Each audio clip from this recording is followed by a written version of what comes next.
What's up everyone, it's the Autismo Dynamite back for another video. How are you guys doing?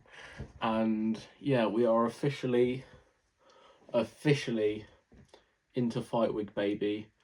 Teofimo Lopez, Shakur Stevenson for the WBO and Ring Magazine Super Lightweight title. Got Lopez, the defending champion, coming off two very dominant victories against Steve Claggett and Barboza Jr. And we have Shakur Stevenson coming off two great wins against William Zepeda and Josh Padley, who was, although he was a late replacement for Shakur Stevenson's original opponent, Floyd Schofield. And now we have the two kings of two separate divisions coming together. They're about to get their Philly Shellies, and they're about to mango and tango at Madison Square Garden. Now it is going to be a really late night, and last night I did really mess up the timing, and I got really tired watching the Andy Cruz fight. And speaking of that fight, congratulations to Raymond Murata. I think I'm sorry if I butchered your name, but good job, mate. And hope all the best of luck to you in your career, and hope to Andy Cruz can learn from his mistakes and do better next time. But in the meantime, Shakur Stevenson, Teofimo Lopez. Honestly, I'm actually really hyped for this fight. Like, if I'm being real, like, obviously they are not the most entertaining fighters in the world, but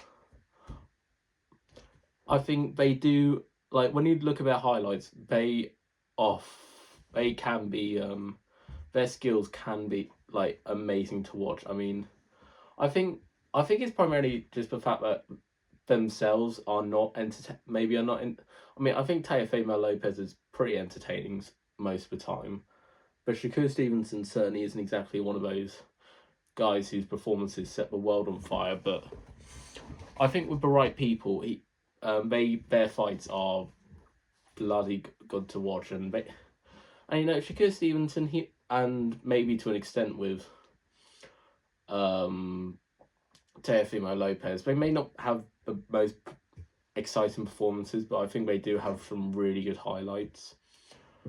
And you'll watch, and I will probably be demonstrating some of them at some point in a later video, which is in the works right now. And I guarantee you do not want to miss it, because I think the video is so fucking sick.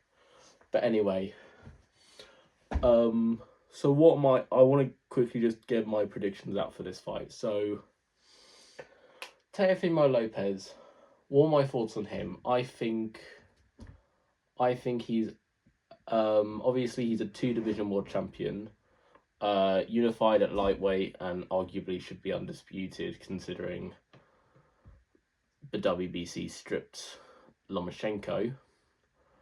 But regardless, I think he arguably should have been undisputed. But anyway, still a unified lightweight champion, and is currently the reigning defending WBO champion from beating an undefeated Josh Taylor in a fight. He was the underdog, and he put on a really good performance there. As for... Actually, I don't want to move on to Shakur Stevenson just yet. But as far as my thoughts on Lopez, I think he's got really good power, and I think he also has some really good timing, which allows him... Like, one thing I noticed for a lot of... he certainly does have some good hand speed, but I think one thing that stands out to me the most is the timing of his shots. Like, against Josh Taylor, most of his eye-catching stuff, I feel like, was how he was able to time a lot of the power shots from, like, leaping off of his lead foot. Like, there's a clip of him, like, leaning a lot of power into his lead foot to then leap off into a left hook into Josh Taylor, which I thought. And I think that will play a pretty big role against a guy like Shakur Stevens, Stones, because obviously, even though he's coming off a really good win against Williams Zepeda, um, there is obviously the fact that he was rocked in that fight, and we'll get onto that later. But as far as weaknesses in Lopez, I would probably say maybe. I mean, for us, I think really the only fight we can really look at as far as weaknesses for Lopez is the uh the Cambosis fight, which is obviously right now his only loss. When he got knocked down in that first round, I feel like it was because. Now, to be fair, I think this is something that has certainly improved in him since. But I do feel like when he does go for the knockout, he could, and I mean this, he does tend to and to be fair, even though he does still do this quite regularly now, but he does tend to have his lead hand pretty low, which I mean I guess is common for users of Philly shell, but there maybe have been but the Cambosis fight really does stand out as a. But I mean, especially if you're in the Philly show, when you go for the knockout, there are gonna be a lot of spots. There are a lot of exploits you can do from someone who has their lead hand down here. But I mean, obviously against Josh Taylor, I think he did, and other fights, he does show a good sense of range for the lead hand. So yeah, I think for me personally, I think his best hope of beating Shakur, I would say, is to just try and time his power shots. You know, get off the lead foot and try and time.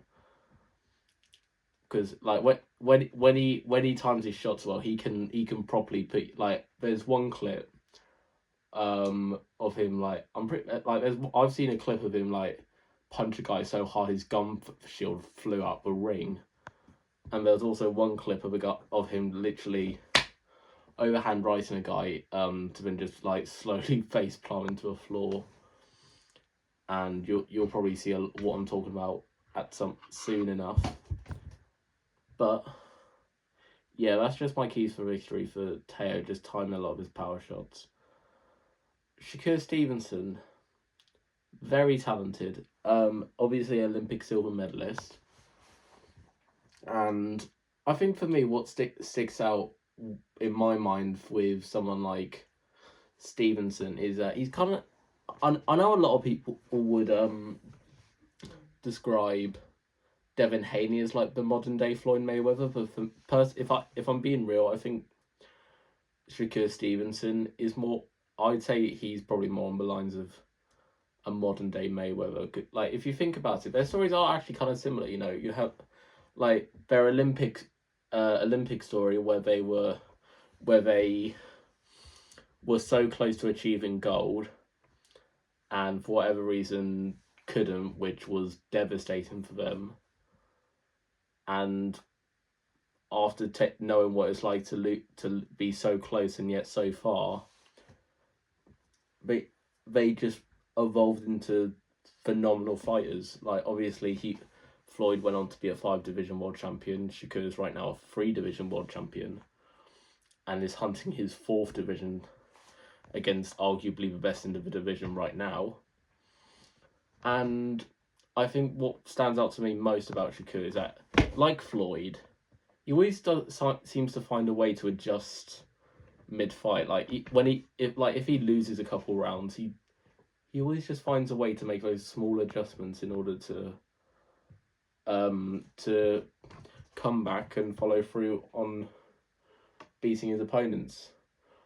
A great example is last fight against William Zepeda, is where Zepeda's pressure was working for the first few rounds, but obviously after like the 4th, he began to adjust, and he managed to go actually fight Zepeda's fight, he managed to stand to an extent. He managed to stand toe to toe with him, and despite Zepeda throwing more, he was able to. Stevenson was able to block a lot of them, and land more, which is honestly, I think, a testament to not only not especially in that third round where he got not like it shows a determination and also the great ability to adapt to all kinds, especially like there are like I don't know. I think he's probably the best example of a modern day Floyd Mayweather. Like, and you could probably argue Devin Haney, but I'd go with Stevenson. Although to be fair, maybe Devin Haney simply just because like Floyd, he does tend to be a bit of an arsehole just to sell out fights. But anyway, but if there's any weaknesses, it's kind of hard for me to pick out weaknesses in Shakur because like throughout all his fights, there's not really any fights where that he's lost in my mind or arguably lost. But if we do look at the Zepeda fight, that third round he got buzzed hard from just a jab, from a power puncher like Zepeda, and being real, I think it kind of just gets me thinking, right? If he can get wobbled by him, then I think there is a chance that Lopez can see that, and besides, Lopez is naturally bigger than Shakur, so I think naturally he's going to be able to impose his physicality in a way to, because obviously like Shakur, he's fought as light as 126. Lopez has fought as light as 135. So I think naturally Lopez is the bigger guy. He's probably going to try and assert his physicality onto Stevenson. And I think if he can get his power shots on, I think Stevenson will be in a bit of trouble. But if Stevenson can find a way to adapt to the Lopez's type, because if I'm being real, I think being naturally lighter, he is gonna have a speed advantage, Shakur, and I think and I might as well just get my predictions out. I think between the two of them, I think Shakur will outpoint Lopez. I think it's either going to be Shakur winning by decision or Lopez by knockout. And if I had to pick one of them, I'm going to go with Shakur by decision. Because even if Lopez knocks him down, I think that if he gets up, I think he will be able to make those adjustments, and I think he can outbox him for most of the night. Because I think if Lopez does knock him down, I think he will probably try to go for the knockout, and as a result, he will leave himself open to a lot of Shakur's attacks, and I think will outland him massively in that regard. But anyway, I know a lot of people in the comment section, even though I don't have a comment section, no one's commented on my videos as of now. But I know if someone does, some people will probably be like, "Oh, you don't know shit. You don't know anything about boxing. You're a casual. You're such a dick." Or maybe not a dick. You have no idea what you're talking about. I don't give a shit, man. All right, read my bio. But anyway, that's my thoughts. I think Shakur will probably outpoint him. Whether he knocks him out, who knows? Whether he gets the decision, who knows? But the stakes of this fight are massive. Like, we got the king of 135 versus the king of 140. At 140, we have the defending king defending his throne. We have another king moving up a division to take a throne. And I hope it's gonna. I'm hoping it's gonna be a good fight. Like, I don't think it'll be the most entertaining fight, but the stakes are gonna be gigantic. Because I think whoever wins this fight, the person who wins or gets the win over the other, that will be probably the career-defining win. I mean, maybe not for Lopez. I think Josh Taylor or Vasily Lomachenko would probably outweigh a win against Shakur Stevenson in a way. But I think if Shakur Stevenson wins, Lopez will, without a doubt, be his career-defining win. You know, the win that makes him a 4 Division World Champion, a 2-time Ring Magazine champion, and yeah, I'm really looking forward to it. I hope I'm going to be able to stay awake. Because I really struggled to last time I watched. Last time I stayed up for the Cruz fight, but I'm probably but yeah, because there are a lot of good fights on the undercard, which I'm not going to talk about in this video, but I'm really looking forward to the event. Really looking forward to the fight, and yeah, I'm going to be rooting for Shakur because between the two of them, I think this will be a much bigger win for Shakur than Lopez. So really hope he comes out on top. But best of luck to Lopez as well. Anyway, that's about it. So yeah, bye bye.